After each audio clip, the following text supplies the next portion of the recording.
আজি আমাৰ কেন্দ্ৰীয় মন্ত্ৰীৰ সিদ্ধান্ত মৰ্মে গোটেই অসম জুৰি আমাৰ অসম গণ পৰিষদ দলৰ পৰা আজি আমাৰ প্ৰাণৰ শিল্পী জুবিন গাৰ্গৰ জন্মদিনটো স্বাভিমান দিৱস হিচাপে পালন কৰা হৈছে আৰু সেই হিচাপে আমি আজি কেন্দ্ৰীয় সমিতিৰ নিৰ্দেশ মতে আমি প্ৰতিখন জিলা আৰু সমষ্টি সমিতিসমূহে আমি এই কাৰ্যসূচী পালন কৰি আহিছোঁ। আমি ঠিক সেইমতেই আমি পৰ্বতজৰা সমষ্টিৰ পৰা আজি আমাৰ এইখন অনুষ্ঠান আমি ইয়াত পাতিছোঁ।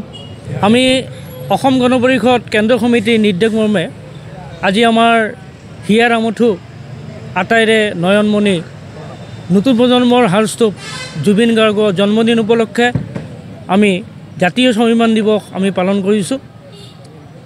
আমাৰ ইতিমধ্যে আমাৰ কাৰ্যসূচী আছিল, দিনজোৰা কাৰ্যসূচী আছিল। আমি 3 বজাত আমি বৃক্ষৰোপণ কৰিছোঁ।